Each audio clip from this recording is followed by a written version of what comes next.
Abraham offers Isaac. After God gave Abraham a son, God asked him to do something that was harder than anything he had ever done before. If Abraham obeyed God's instructions, it would show that he had learned to trust God with all his heart. God called to Abraham to tell him what to do. "Abraham," God called. "Here I am," Abraham replied. "I want you to take your only son Isaac, whom you love, to Moriah," God instructed. "I will guide you to a mountain where I want you to sacrifice him as a burnt offering." Abraham could have replied, "What? Are you crazy?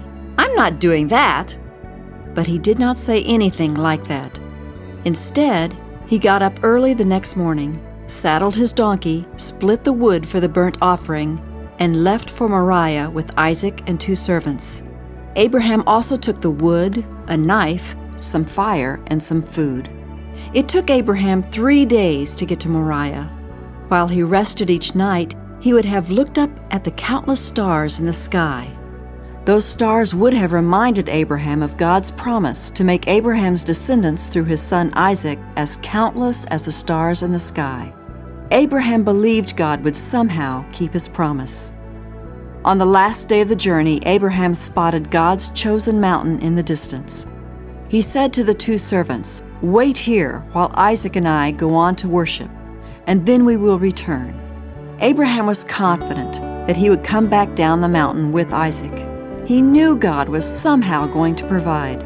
Abraham laid the wood for the sacrifice on Isaac to carry, and took the fire and the knife in his own hands. This made Isaac wonder. "Father," he asked, "we have the fire and the wood, but where's the lamb for the sacrifice?"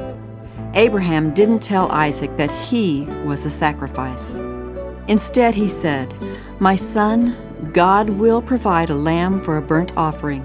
His father's answer satisfied Isaac, and they went up the mountain together. There, Abraham built an altar for the sacrifice and arranged the wood on the altar. Then Abraham turned to Isaac and tied his hands and feet together and laid him on the altar on top of the wood. Isaac knew for sure that he was the sacrifice. We don't know if he said anything to his father, and we don't know how he felt. But he must have been frightened as he saw his father raise the knife to kill him. As Isaac braced for the blow from the knife that would end his life, the angel of the Lord cried out, "Abraham, Abraham!" Abraham lowered the knife to his side and responded, "Here I am." He knew God was talking to him. God told Abraham not to harm his son. "I know you respect me because you didn't withhold your only son from me," God said. God was pleased with Abraham's obedience. Just then, Abraham saw a ram with its horns caught in a thicket. The ram was stuck and couldn't run away. Abraham knew God had provided the ram to take Isaac's place on the altar. He untied Isaac and then loosed the ram from the thicket. Abraham and Isaac rejoiced to have the ram to sacrifice on the altar. Abraham took the ram and sacrificed it instead of Isaac. So Abraham would always remember what God did for him. He called the name of the place, "The Lord Will Provide." And that's exactly what God had done. He provided a substitute to take Isaac's place on the altar. God's angel spoke again to Abraham and told him that all the nations of the earth would be blessed through one of his descendants. That blessing is Jesus Christ. He came to earth and died on the cross for our sins as our substitute.